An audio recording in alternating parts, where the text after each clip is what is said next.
नमस्कार, आप देख रहे हैं हरियाणा भारत। मैं हूं आपके साथ सृष्टि पांडे। शुरुआत करेंगे आज के हेडलाइंस के साथ। भारत बंद को मिला विपक्ष का समर्थन, नई रणनीति पर संगठनों की बैठक जारी। किसानों ने दिया भारत बंद का अल्टीमेटम, 8 दिसंबर को भारत बंद का ऐलान। दिलजीत ने किसानों को दिए 1 करोड़, सिंगर सिंघा ने दी जानकारी। बबीता फोगाट का कांग्रेस पर निशाना, कहा हरियाणा में संकट में नहीं गठबंधन सरकार। अनिल विज ने दी जानकारी, वैक्सीन लेने के बाद भी कैसे हो गया कोरोना। नजर डालेंगे बड़ी खबरों पर। किसान आंदोलन का आज 12वां दिन। पिछले 11 दिन से किसान दिल्ली, हरियाणा, पंजाब और यूपी बॉर्डर पर प्रदर्शन कर रहे हैं। किसान कृषि कानून को वापस लेने की मांग पर अड़े हैं। सिंधु बॉर्डर पर पिछले 11 दिनों से हजारों किसानों की भीड़ है। 24 घंटे में दिन रात किसान डटे हुए हैं। किसानों का प्रदर्शन गाजीपुर बॉर्डर, टेकरी बॉर्डर पर भी जारी है। इसके अलावा बुराड़ी ग्राउंड पर भी कुछ किसान प्रदर्शन कर रहे हैं।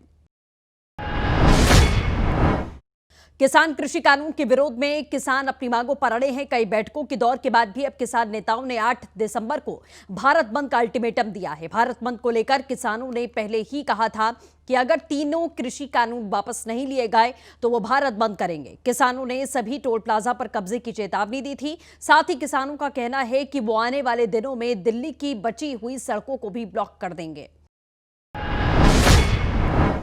किसान कानून के विरोध में चल रहे आंदोलन का आज 12वां दिन। जहां एक ओर सरकार और किसानों के बीच में बातचीत किसी भी हल पर नहीं पहुंची, वहीं 8 दिसंबर को किसानों के भारत बंद को कांग्रेस, तृणमूल कांग्रेस और तेलंगाना राष्ट्र समिति ने पूरा समर्थन देने का ऐलान कर दिया है।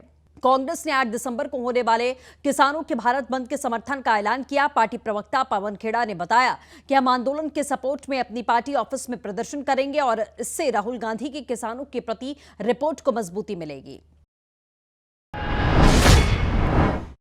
किसानों ने पिछले कई बैठकों के बेनतीजा होने के बाद अब सरकार को चेतावनी दी है। किसानों की ओर से कहा गया कि अगर कानून वापस नहीं हुआ तो वो अब आगे किसान मीटिंग का बायकॉट करने लगेंगे। हालांकि केंद्र सरकार में कृषि मंत्री नरेंद्र सिंह तोमर ने किसानों को आश्वासन दिया है और कहा है कि वो पहले प्रधानमंत्री नरेंद्र मोदी से चर्चा करेंगे, जिसके बाद उनकी अध्यक्षता में कैबिनेट इस बारे में फैसला किया जाएगा। पंजाबी सिंगर एक्टर दिलजीत दोसांझ द्वारा किसानों को 1 करोड़ रुपए की मदद करने की खबर सामने आई, लेकिन दिलजीत ने खुद इस बारे में अब तक कुछ नहीं कहा, बल्कि पंजाबी सिंगर सिंघा ने इस बात का खुलासा किया। उन्होंने सोशल मीडिया के जरिए कहा कि किसानों को गर्म कपड़े मुहैया कराने के लिए दिलजीत ने 1 करोड़ रुपए दिए हैं। आजकल तो लोग 10 रुपए भी दान देते हैं तो सोशल मीडिया पर पोस्ट करते हैं, लेकिन इतनी बड़ी मदद करने के बाद भी मैंने इस बारे में अब तक कोई पोस्ट नहीं देखी। हरियाणा सरकार के गृह मंत्री अनिल विज 5 दिसंबर को कोरोना पॉजिटिव हो गए। संक्रमित होने से 15 दिन पहले ही विज ने कोरोना की कोवैक्सीन का ट्रायल अपने ऊपर करवाया था, जिसके बाद में इस वैक्सीन पर देश भर में सवाल उठने लगे। इस मामले में अब अनिल विज ने खुद बताया कि कोरोना की वैक्सीन लेने के बावजूद वो कैसे पॉजिटिव हुए। अनिल विज ने कहा कि डॉक्टर्स ने उन्हें पहले बता दिया था कि वैक्सीन की दूसरी डोज लगने के 14 दिन के बाद ही शरीर में एंटीबॉडीज बनेंगी, इसके बाद ही कोरोना से उनकी रक्षा होगी। अनिल विज ने आगे कहा कि वो इलाज के बाद में अब बेहतर महसूस कर रहे हैं।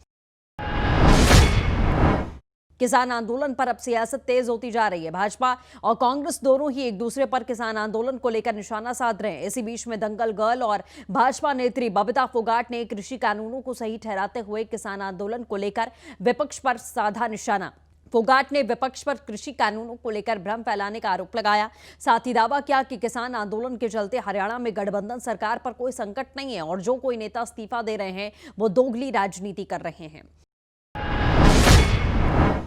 कोविड-19 की वैक्सीन के जल्द आने की संभावना को लेकर प्रदेश के स्वास्थ्य विभाग ने एनएचएम ने इसको लेकर तैयारियां शुरू कर दी हैं। वैक्सीन सबसे पहले हेल्थ वर्कर, बुजुर्गों और गंभीर बीमारी से पीड़ित लोगों को दी जाएगी। ये वैक्सीन एनएचएम के टीकाकरण अभियान वाले सिस्टम के मुताबिक दी जाएगी, जिसका पूरा सिस्टम पहले बना हुआ है। अभियान में एनएचएम के करीब 5,500 बहुउद्देशीय कर्मचारी ही टीकाकरण करते हैं। ऐसे में उन्हें सबसे पहले ट्रेनिंग दी जाएगी।